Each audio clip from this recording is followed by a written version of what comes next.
Hello students, fundamental principle of counting ये permutation and combination का base है। सारी कहानी यही से शुरू होती है।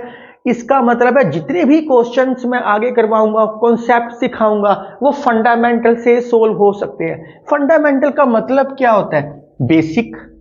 और मैथ के बेसिक्स क्या होते हैं? Plus, minus, divide, multiply.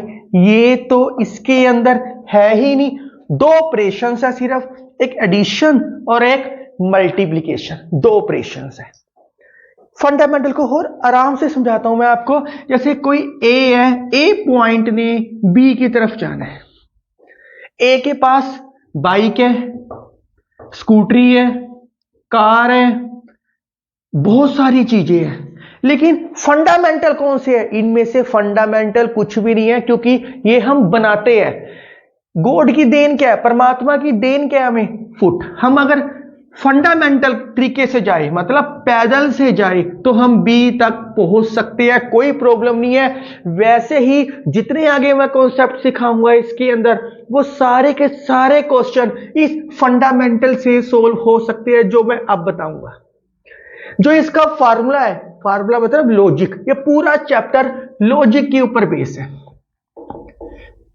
जो इसका फार्मूला है या लॉजिक है, पहले एग्जांपल करते हैं, फिर समझ आएगा। मैं आपको बता चुका हूं कि ये प्रोबेबिलिटी हो गया, ये सेट्स हो गया, ये पी एंड सी हो गया, ये आपस में इंटरलिंक है। इंटरलिंक का मतलब है इनके कॉन्सेप्ट बीच बीच में यूज होते हैं। Just like playing politics with us, हमारे साथ ये पॉलिटिक्स खेल रहे हैं सिर्फ। तो प्रोबेबिलिटी के साथ लिंक है। इसकी मैं दो एग्जांपल्स दूंगा, फिर हम आगे चलेंगे। एग्जांपल नंबर 1, मैंने दो कॉइन लिए, दोनों कॉइन को उछाल दिया। मैंने दो कॉइन्स को इकट्ठे साइमल्टेनियसली का मतलब होता है इकट्ठे उछालना, इकट्ठे उछाल दिया। सैंपल स्पेस क्या आएगा? उसका सैंपल स्पेस आएगा H H, H T, T H, T T. मैं इससे ज्यादा भी ले सकता हूं, लेकिन मैंने दो कॉइन इसलिए लिया है ताकि आपको समझना और मुझे समझाना बहुत आसान रहे। टोटल केसेस कितने आए? टोटल केसेस आप मुझे बोलोगे सर 4 आए। ठीक है, मैंने दो कॉइन लिए, दोनों को उछाल दिया, इकट्ठे उछाल दिया, उसका सैंपल स्पेस ये बना दिया। ये प्रोबेबिलिटी में आपने 10th क्लास में सैंपल स्पेस किया हुआ है। एग्जांपल देने के लिए कर रहा हूं। एक था फर्स्ट कॉइन, एक था सेकंड कॉइन। बहुत आराम से, पहले कॉइन को उछाला, दो केस आए। दूसरे कॉइन को उछाला, दो केस आए। या तो हेड आएगा या टेल आएगा, या हेड आएगा या टेल आएगा। इन दोनों कॉइन्स को अगर मैं अलग अलग काउंटिंग करूं, फर्स्ट की काउंटिंग की 2 आई, सेकंड की काउंटिंग की 2 आई, टोटल काउंटिंग क्या आई? 4 आई। चाहे आप करके देख लो, टोटल केस तो 4 ही आए हैं। तो यहां से कॉन्सेप्ट क्या ड्राइव हुआ? मैंने कॉइन लिया, कॉइन को उछाल दिया, उसके कितने वेज आए, उसके कितने तरीके आए?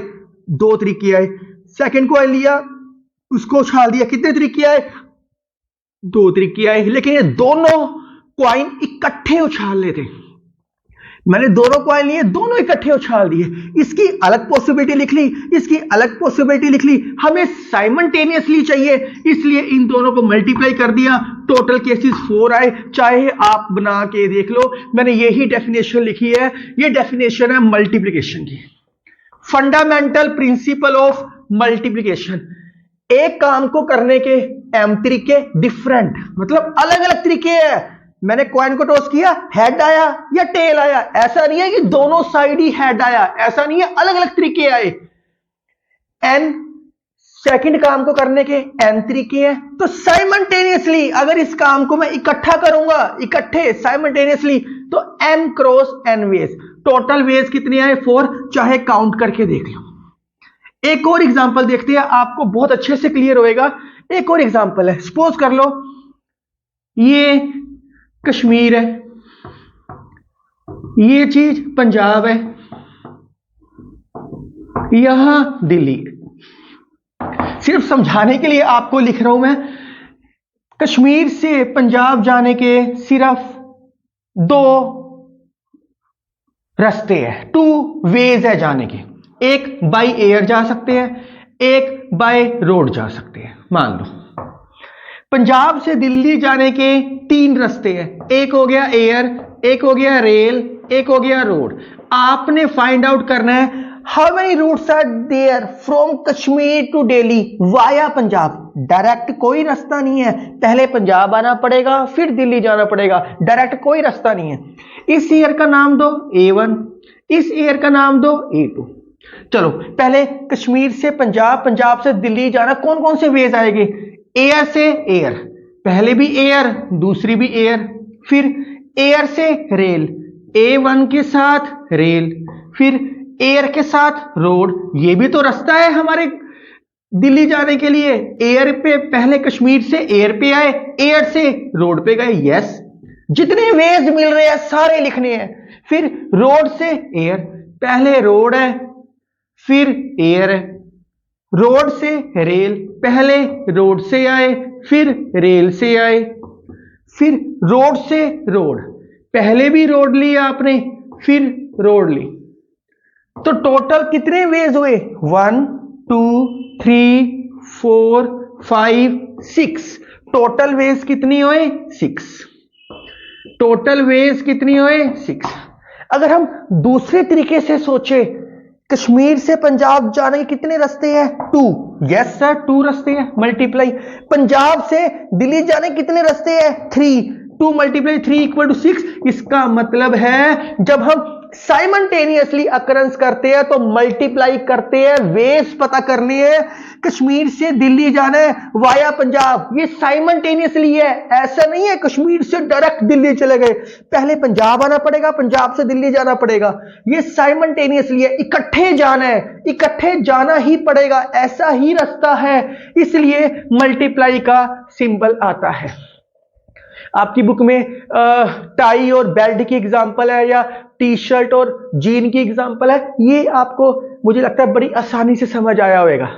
अगर इसी तरीके से एडिशन वाला देखते हैं, सिंपल एडिशन वाला, अगर एडिशन की डेफिनेशन लिखोगे तो ये हमेशा इंडिपेंडेंट होता है, ये हमेशा इंडिपेंडेंट होता है। इसका मतलब है या तो कश्मीर से पंजाब जाओ या पंजाब से दिल्ली जाओ, ऐसा नहीं है कश्मीर से दिल्ली जा सकते हो। मतलब है आइदर पंजाब और दिल्ली, इसके अंदर हमेशा आइदर या और आता है, आइदर या और, at least one of them. इस सारी चीज का मतलब ही है एडिशन। एडिशन जैसे मैं आपको बोलूं आइदर कश्मीर से पंजाब जाओ, कितने रास्ते हैं? 2। एडिशन प्लस और, या पंजाब वालों को दिल्ली भेज दो, कितने रास्ते जाने के? 3। टोटल वेज कितनी है? 5। इन दोनों में फर्क है, क्वेश्चन करोगे आपको बहुत अच्छे से समझ आएगा। ये एग्जांपल समझ आनी चाहिए।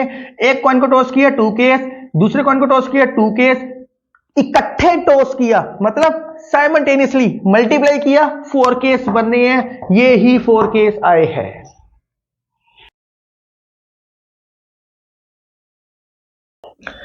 स्टूडेंट्स, एक मूवी आई थी, बहुत फेमस मूवी आई थी, उसमें 2 पर्सन्स होते हैं, ए और बी सपोज करते हैं। ए बी को बोलता है कि तुम्हें पता है कि तुम मुझसे जीत नहीं सकते। बी का रिप्लाई क्या होता है? बी रिप्लाई करता है तुम्हें पता है कि मैं कभी हार नहीं मानता। तो ये ही मोटिवेशन चाहिए आपको जेईई मेंस का क्रैक करने के लिए पेपर। ये मोटिवेशन होती है, आपने हर हाल में उसको करना ही करना है, हार्ड वर्क करना ही करना है और चलते रहना है, रुकना नहीं जब तक आपको आपकी लास्ट मंजिल ना मिल जाए। ये 4 की पॉइंट्स है, ये पता होने चाहिए। मैंने आपको भी 2 के लिए करवाया है, सिर्फ एम और एन के लिए करवाया है। अब 3 के लिए आए, 4 के लिए आए एंड सो ऑन के लिए आए। सपोज कर लो एक काम को करने के लिए, एक काम को 5 दिन में कर रहे हैं, दूसरे काम को 4 दिन में कर रहे हैं, तीसरे काम को 3 दिन में कर रहे हैं, इकट्ठे करने में कितना टाइम लगेगा? तो मल्टीप्लाई 3 के लिए आ जाए, 4 के लिए आ जाए। इन क्वेश्चन में फिगर्स ड्रॉ करनी जरूरी है, मतलब एक तरीके से एक रफ आइडिया माइंड में पिक्चर बनानी जरूरी है। मैंने आपको 4 मेथड लिखवाए थे, box method, packet method, string method, gap method. मैं अब इसके अंदर बॉक्स मेथड बोलूंगा या बेसिक मेथड या डायरेक्ट मेथड, जो मर्जी नाम मैं दे सकता हूं इसके अंदर। एक पॉइंट, की पॉइंट, वेरी इंपॉर्टेंट की पॉइंट, ये है मेन अभी तक की कहानी का। अगर डिजिट वाले क्वेश्चंस आते हैं, रेपिटेशन इज ऑलवेज अलाउड। अगर उसमें गिवन है, इट्स अ सेपरेट थिंग। अगर नहीं गिवन तो रेपिटेशन हमने लेके चलनी है हर क्वेश्चन में। क्वेश्चन करोगे सारे क्लियर होएंगे आपके पास। आप सोचोगे सर रेपिटेशन क्यों लेके चलते हैं?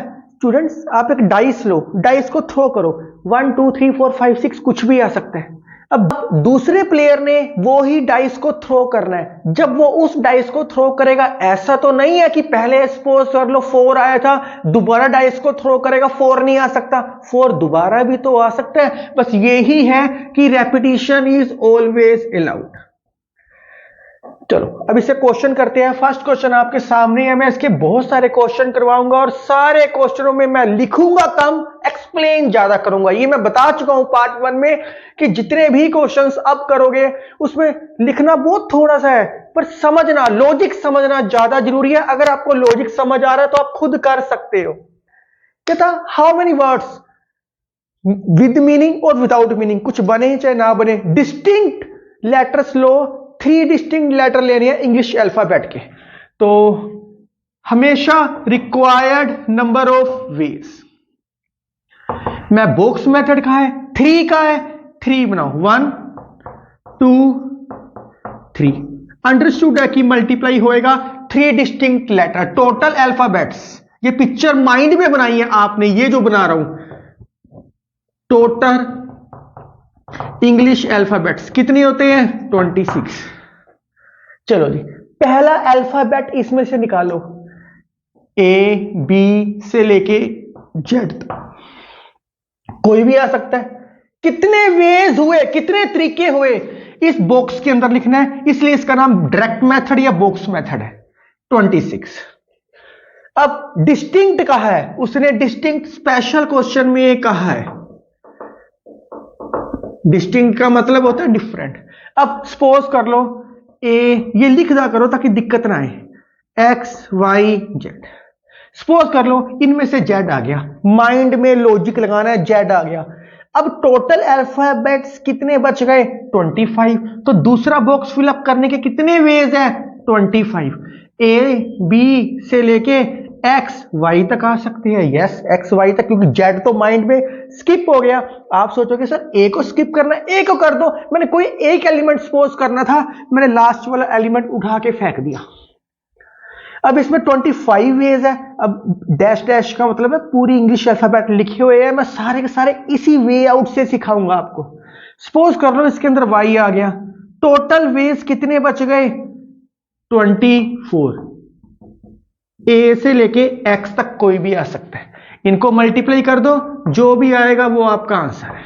खत्म हो गया, लिखना बहुत ही कम पड़ा।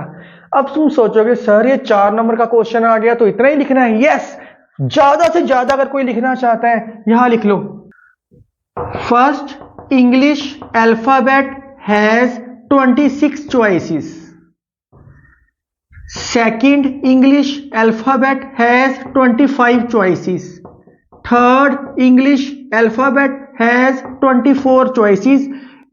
इनको मल्टीप्लाई किया, ये लिखना है, लिखो, लिख लोगे थोड़ा सा अच्छा लगता है। पर अब हर क्वेश्चन में ये चीज मैं नहीं लिखूंगा, आप अपने आप ही राइट डाउन कर सकते हो।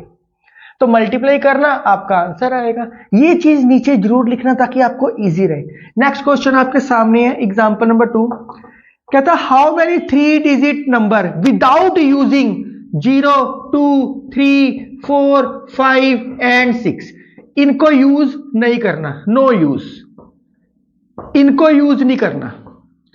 अब इनको यूज नहीं करना तो बच कौन कौन से डिजिट गए? डिजिट का मतलब होता है सिंगल डिजिट। कौन कौन से बच गए? 1 7 8 9। लो जी, ये रफ आइडिया आपके दिमाग में बन गया कि 1 7 8 9 को यूज करना है। कितने डिजिट नंबर चाहिए? हमें नंबर चाहिए 3 डिजिट नंबर, 3 डिजिट नंबर। अब यहां तो कहीं दे ही नहीं रखा कि वो डिस्टिंक्ट होने चाहिए या रेपिटेशन नहीं होनी चाहिए। जब नहीं दे रखा, डिजिट वाले क्वेश्चन का की पॉइंट होता है रेपिटेशन इज ऑलवेज अलाउड। अगर नहीं दे रखा तो हम ये लेके चलते हैं। तो वो ही काम 3 डिजिट नंबर कौन सा होएगा? रिक्वायर्ड नंबर ऑफ वेज, पहला, दूसरा, तीसरा। पहले बॉक्स में कौन सा डिजिट आएगा? 1 भी आ सकता है, 7 भी आ सकता है, 8 भी आ सकता है, 9 भी। कितने तरीके हैं? 4 तरीके हैं यहां आने के। सेकंड बॉक्स में 1 भी, 7 भी, 8 भी, 9 भी। क्यों? क्योंकि उसने डिस्टिंक्ट नहीं कहा। कितने तरीके हैं? 4।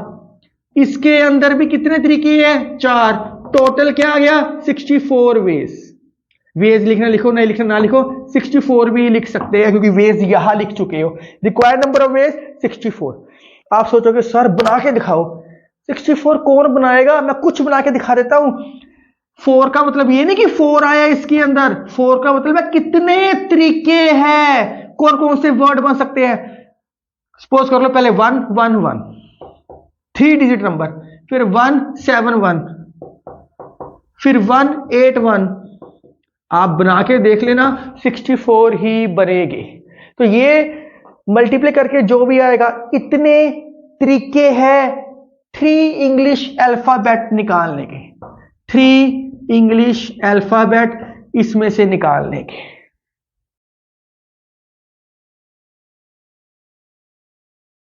नेक्स्ट क्वेश्चन आपके सामने है। डिजिट दे रखे हैं स्टूडेंट्स आपको 2 3 4 6 7।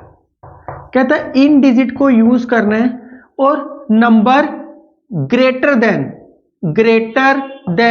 600 होना चाहिए। 3 डिजिट नंबर ग्रेटर देन 600 से 3 डिजिट नंबर लिखना है। ऐसा नहीं है कि 1000 1100 लिख सको, 600 से बड़ा होना चाहिए। कितने नंबर हो सकते हैं इनको यूज करके? बहुत सिंपल है, रिक्वायर्ड नंबर ऑफ वेज। ये ही लॉजिक समझना है। First, second, third. अब 600 से बड़ा होना चाहिए तो फर्स्ट में क्या आ सकता है? अगर 600 से बड़ा है, जो फर्स्ट नंबर है वो 6 या 6 से बड़ा चाहिए। या तो इसके अंदर 6 आ सकता है या 7 आ सकता है। कितनी पॉसिबिलिटी है, कितने वेज है? 2 वेज है। अब डिजिट वाले क्वेश्चन है, मेंशन तो कुछ है ही नहीं, रेपिटेशन तो अलाउड होएगी। बाकी सारे केस इसमें 2 3 4 6 7 कुछ भी आए, कितने वेज है? 5। 2 3 4 6 7 कितने वेज है? 5। क्या आ गया? 50। खत्म हो गया। मैं यहां 2 नहीं लिखा स्टूडेंट्स, यहां मैं वेज लिखता हूं। कितने तरीके हैं इस बॉक्स को फिलअप करने के? 2 तरीके हैं, या तो 6 आ सकता है या 7 आ सकता है। बाकी बॉक्स में कुछ भी आए हमें कोई लेना देना नहीं है, क्योंकि अगर पहले में 6 आएगा, सपोज कर लो पहले में 6 आ गया, अब 2 3 4 6 7 में से जो मर्जी लिखो, 2 लिख लिया। इसमें से भी जो मर्जी लिखो, 2 लिख लिया। सबसे छोटे नंबर लिख लिए, तो ये तो 600 से बड़ा ही है, कोई प्रॉब्लम ही नहीं है। अगर यही क्वेश्चन ऐसा हो जाए आपके पास, नेक्स्ट एग्जांपल आपके सामने है। कहता है डिजिट दे रखे हैं 1 2 3 4 5 और 9। रेपिटेशन अलाउड इस क्वेश्चन में पहले ही दे रखी है। वो कहता है लेस देन आना चाहिए 600 के, लेस देन 600 3 डिजिट नंबर। तो 3 बॉक्स बनाओ, रिक्वायर्ड नंबर ऑफ वेज। अगर कोई बच्चा लिखना चाहता है या लिख सकता है, first box can be filled by 2 ways, second 5 ways, third 5 ways. लिखना चाहो तो लिख सकते हो। Required number of ways 1 2 3। 600 से कम, तो इसका मतलब है ये 6 से कम होना चाहिए फर्स्ट। या तो 1 हो सकता है, 2 हो सकता है, 3 हो सकता है, 4 हो सकता है, 5 हो सकता है, 9 नहीं हो सकता। क्या आप तो अगर यार 9 आए फिर तो प्रॉब्लम होएगी। कितने तरीके हैं? 5। अगले में ये तो डिजिट वाले क्वेश्चन है, दे भी रखा है 6। इसमें ये नीचे एलिमेंट्स ना लिख दा करो, आपको पता लगेगा इतने तरीके हैं, इनमें से कुछ भी आ सकता है। तो 6 ये साइमल्टेनियसली हो रहे हैं सारे क्वेश्चन, इसलिए मल्टीप्लाई यूज कर रहे हैं। ऐसा तो नहीं है कि एक ही बॉक्स है, एक ही बॉक्स में 600 आ गया। अरे एक बॉक्स में एक ही डिजिट आ सकता है, एक ही डिजिट आ सकता है एक बॉक्स के अंदर, इसलिए मल्टीप्लिकेशन है। फर्स्ट सेकंड थर्ड इनको मिला के 3 डिजिट नंबर बनता है। 622, 623, 624, बहुत सारे केस बनेंगे, 50 केस बनेंगे, बना के देख लो चाहे। Multiply 180 answer. अगला क्वेश्चन देखते हैं, आप वीडियो पोस्ट करके राइट डाउन करो प्लीज।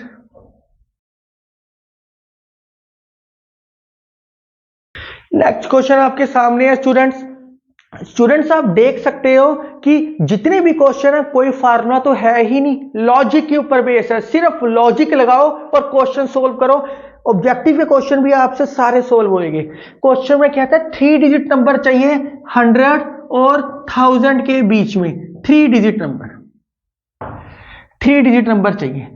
हर डिजिट में या तो 2 होना चाहिए या 9 होना चाहिए। और का मतलब ये नहीं कि प्लस करने बैठ जाना है, उसने सिर्फ इतना कहा है कि जो 3 डिजिट नंबर है, रिक्वायर्ड नंबर ऑफ वेज। अब ये डिजिट है तो रेपिटेशन तो अलाउड होएगी होएगी।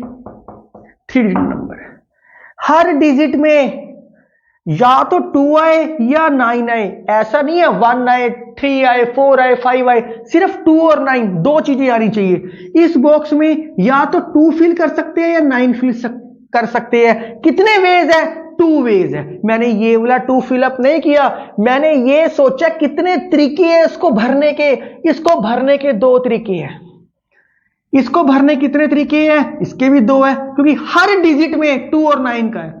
इसको भी भरने के कितने तरीके हैं? 2। टोटल कितने आ गए? 8 तरीके।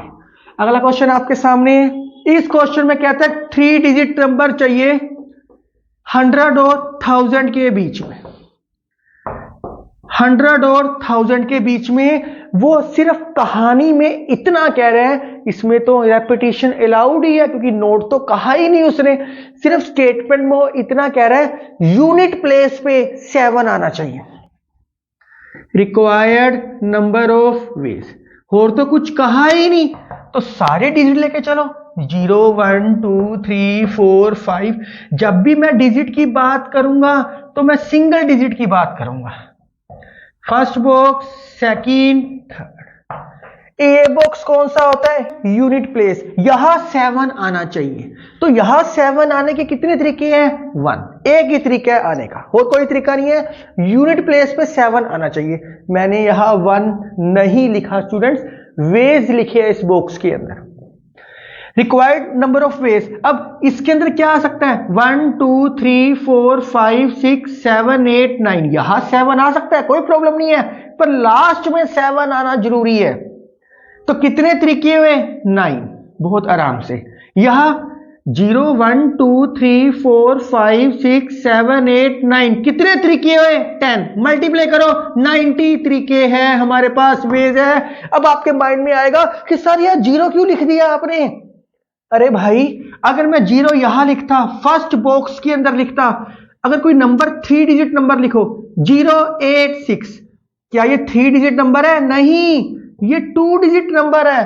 कल को आप कहोगे सर इसके आगे 2 0 लगाओ, ये 4 डिजिट बन गया। नहीं, ये 2 डिजिट नंबर है। 0 अगर पहले लगाओ उसकी इंपॉर्टेंस नहीं होती।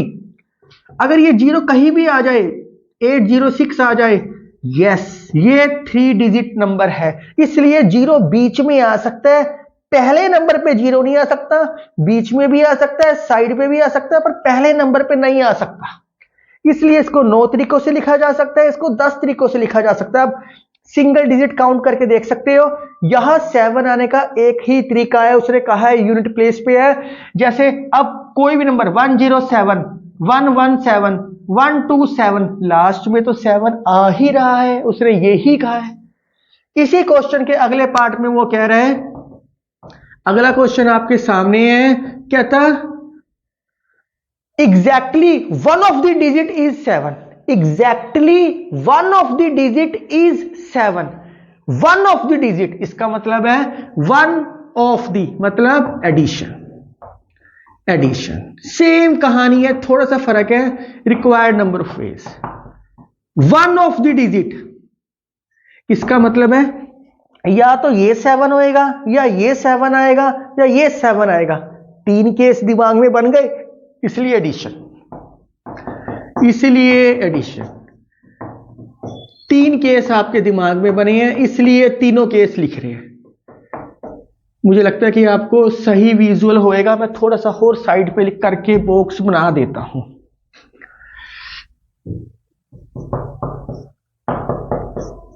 तो बड़े आराम से plus first, second, third, plus first, second, third. तो 7 यहां, तो यहां 7 आ सकता है, यहां 7 यहां आ सकता है, यहां 7 यहां आ सकता है। कितने तरीके हैं? 1। कितने तरीके हैं? 1। कितने वेज है? 1। तो एक रफ आइडिया दिमाग में बनाओ। 0 1 2 3 4 5 6 7 8 9। 7 तो हमने फिक्स कर दिया 3 केसेस बना के, तो ये खत्म हो गया एलिमेंट, क्योंकि उसने कहा exactly one of the digit, इन तीनों में से एक 7 होना चाहिए। यूनिट भी हो सकता है, 10 भी हो सकता है, 100 भी हो सकता है। तो यहां क्या बच गया? अब 1, यहां तो 0 आ नहीं सकता। 5 6 8 9, 7 नहीं हो सकता। 8 तरीके हैं। यहां 0 1 2 3 4 5 6 8 9, कितने तरीके हो चुके हैं? यहां 9। तो पहले में क्या आ गया? 7। चलो आगे लिखता हूं मैं थोड़ा सा। अब इस बॉक्स के अंदर क्या आ सकता है? 1 2 3 4 5 6 8 9, कितने तरीके हैं? 8। यहां क्या हो सकता है? 0 1 2 3 4 5 6 8 9, कितने तरीके हो गए? 9। यहां क्या आ सकता है? 0 1 2 3 4 5 6 8 9, कितने तरीके हो चुके हैं? 9। यहां भी 0 आ सकता है, कोई प्रॉब्लम नहीं है, बस पहले पे 0 नहीं आ सकता था। यहां तो 7 फिक्स ही हो गया। बस ये चीज बहुत ध्यान से देखो स्टूडेंट्स, ये ना समझना कि सर यहां 9 9 कैसे आया, क्योंकि इनमें 0 0 केस 2 आ चुके हैं। ये गलती होती है आपसे। 72 प्लस 81 5 और 14 8 22 225 आंसर है। तो ये गलती होती है। 8 9 8 9 8 9 करते हैं, यहां 9 9 आएगा क्योंकि यहां 0 आ सकते हैं। उसने कहा 7 एक पे आना चाहिए। बाकी एलिमेंट्स के बारे में उसने नहीं कहा, वो जहां मर्जी आए, चाहे यहां 1 आया तो दोबारा भी 1 आ सकता है, पर 7 तीनों में से एक पे ही आना चाहिए।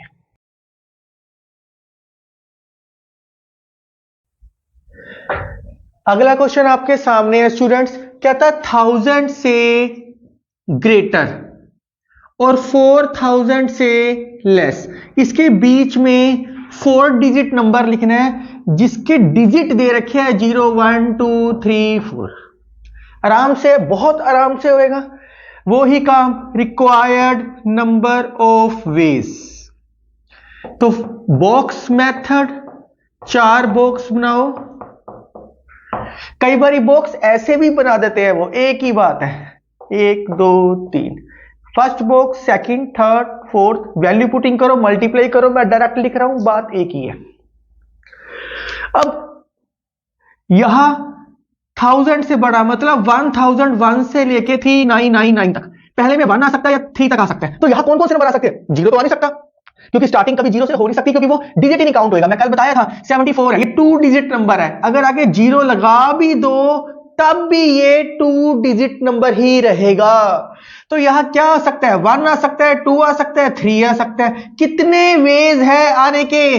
3। रेपिटेशन तो अलाउड ही है, वेरी सिंपल। यहां कुछ भी आई जाए हमें कोई मतलब नहीं है। 5 केस, इनमें से कुछ भी आए 5 केस, इनमें से कुछ भी आए 5 केस, मल्टीप्लाई 375 आंसर। कुछ भी नहीं था। अगर ये नीचे ये वाली चीज अगर आप बनाते हो तो आप सारे क्वेश्चन बड़े प्यार से कर सकते हो। स्टूडेंट्स, आप वीडियो पॉज करो, नेक्स्ट क्वेश्चन खुद करो। जितने भी क्वेश्चंस हैं आप सारे खुद कर सकते हो। नेक्स्ट क्वेश्चन में कहता है एग्जांपल नंबर 9। मैं जितने भी क्वेश्चन करवा रहा हूं आप वीडियो पॉज करके खुद सोल्व कर सकते हो। आपको डिजिट दे रखे हैं 4 5 6 7 8।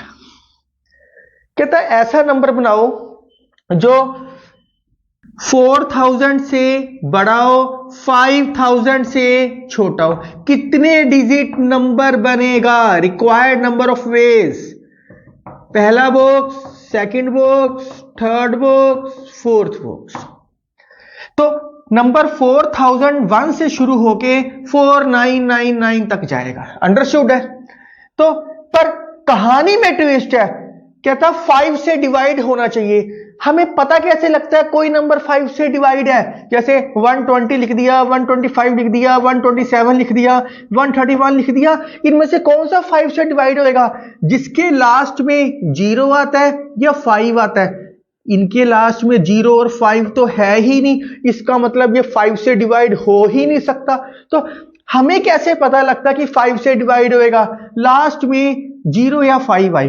अब यहां तो 5 ही है, 0 की तो बात ही नहीं की, यहां सिर्फ 5 आ सकते हैं। उससे पहले कुछ भी आए हमें कोई लेना देना नहीं है, यहां सिर्फ 5 आ सकता है। तो कितनी पॉसिबिलिटी है 5 आने की? 1। ना तो यहां 4 आ सकता, ना 6 आ सकता, ना 7 आ सकता, ना 8 आ सकता। पहला बॉक्स 4001 से 499, पहला डिजिट सिर्फ 4 हो सकता है, तो 4, 5 नहीं आ सकता क्योंकि 5 आएगा तो वो ग्रेटर हो जाएगा 5000 से, तो यहां 4 आ सकता है। 4 आने की कितनी पॉसिबिलिटी है? 1। ना तो 5 आ सकता पहले बॉक्स में, ना 6, ना 7, ना 8। बच क्या बीच का? 4, 5, 6, 7, 8, कुछ भी आ सकता है। 5 केस, 4, 5, 6, 7, 8, कुछ भी आ सकता है। 5 केस। आप नंबर बना के देख लो, इसमें छोटा नंबर 4, इसमें छोटा नंबर 4, इसमें छोटा नंबर 4, इसमें 5, 4, 4, 4, 5, तो 4, 4, 4, 5, तो इसके बीच में कहीं ना कहीं आएगा। हमें क्या लेना? तो इसका आंसर क्या आ गया? 25। आप राइट डाउन करो एक बार।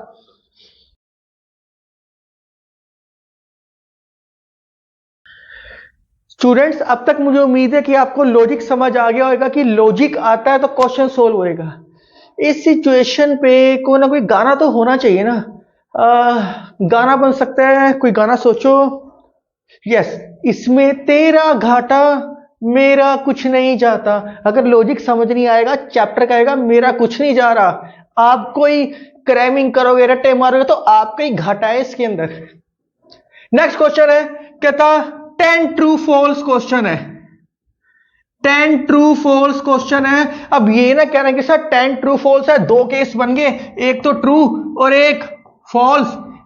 2 और 1 केस है, 2 आंसर है। स्टूडेंट, इसको माइंड में सोचना कैसे है वो चीज सिखा रहा हूं। अब थोड़े से क्वेश्चन चेंज हुए हैं। क्या था? 10 ट्रू फॉल्स क्वेश्चन है। जैसे मैंने एग्जांपल दी थी, 2 कॉइन है, 2 कॉइन को इकट्ठे टॉस करो, पहले कॉइन की पॉसिबिलिटी 2, दूसरे कॉइन की पॉसिबिलिटी 2, मल्टीप्लाई किया, क्या आंसर आया? 4। वैसे ही 10 क्वेश्चन बनाओ, first, second, third, fourth, fifth, sixth, seventh, eighth, ninth, 10th। True false question है, कितनी पॉसिबल आंसर आ सकते हैं? तो इसमें या तो ट्रू आएगा या फॉल्स आएगा। कितनी पॉसिबिलिटी है? 2। ये चीज, हर क्वेश्चन की पॉसिबिलिटी अलग होगी, टोटल रिजल्ट अलग आएगा। ट्रू फॉल्स, 2 2 2 2 2 एंड 2 2 2 2 2, तो 2 की पावर 10, 2 की पावर 10, आई थिंक सो 1024 होता है आंसर इसका। तो स्टूडेंट्स, आप ये सोचना कि हर क्वेश्चन की पॉसिबिलिटी कितनी है, ये दिमाग में रखना है। जैसे नेक्स्ट क्वेश्चन है एग्जांपल नंबर 11। काफी सारे क्वेश्चन हो चुके हैं, क्वेश्चन आपके सामने है, सेम कहानी। 5 क्वेश्चन दे रखे हैं आपको, मतलब 5 बुक्स, हर क्वेश्चन की 4 चॉइसेस है। इस क्वेश्चन को सोल्व करने की 4 चॉइसेस है, अगले क्वेश्चन को भी सोल्व करने की 4 चॉइसेस है, हर क्वेश्चन को सोल्व करने की 4 चॉइसेस है, 4 की पावर 5 आंसर। इसको लिख लो 1024।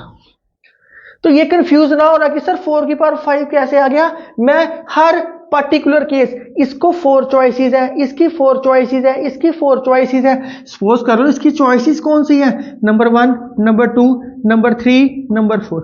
इस क्वेश्चन की चॉइस अलग है, नंबर 1, नंबर 2, नंबर 3, नंबर 4, ऐसे ही सारों की है। अब कितने केस बन सकते हैं? ये भी 1024 ही हो गया। 4 की पावर 5 क्या होता है? 16, 256 एंड 1024, ये भी 1024 हो गया इसका आंसर। तो first question first answer second first. कितने सारे केस बनने हैं? टोटल केस तो इतने ही बनने हैं। एक क्वेश्चन और देखो, फिर आपको सारा कॉन्सेप्ट ये भी क्लियर होएगा सारा सेम। कहता है एक पर्सन है, रिक्वायर्ड नंबर ऑफ वेज। तो 6 फ्रेंड्स हैं, तो 6 बॉक्सेस बनाने पड़ेंगे आपको। 1 2 3 4 5 6। आपके माइंड में विचार आएगा कि सर 3 बॉक्स भी बना सकते हैं। 1 क्योंकि 3 सर्वेंट्स हैं। स्टूडेंट्स, इसको लॉजिकली आप 2 तरीकों से समझ सकते हो। पहला लॉजिक, अगर 3 बॉक्स बनाओगे इसका मतलब है फ्रेंड सर्वेंट को कार्ड दे के आ रहा है। क्या पॉसिबल है? नहीं, लॉजिक लग ही नहीं रहा। तो 6 फ्रेंड्स हैं, इन 6 फ्रेंड्स को सर्वेंट कार्ड देने जाएगी। एक तो पहला लॉजिक ये है।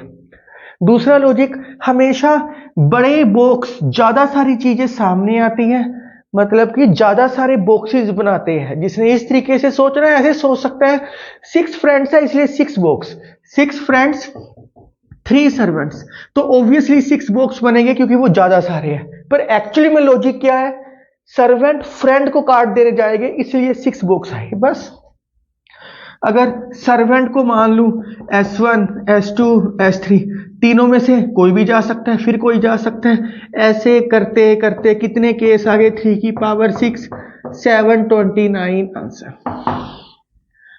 तो स्टूडेंट्स, मुझे लगता है कि बड़े आराम से समझ आ रहा होगा, कोई प्रॉब्लम नहीं है। जितने भी मैं क्वेश्चन करवा रहा हूं आप खुद कर सकते हो। मैं बहुत सारे प्रैक्टिस क्वेश्चन भी दे रहा हूं ताकि आपको अलग से कोई बुक और कोई खास चीज रेफर ना करनी पड़े, इसलिए मैं इतने सारे क्वेश्चंस करवा रहा हूं। अगर आपको मेरी वीडियो पसंद आ रही है तो kindly like share and subscribe my channel. तो आप मेरे साथ बने रहो, मैथ को एंजॉय करते रहो। Thank you, take care and write down.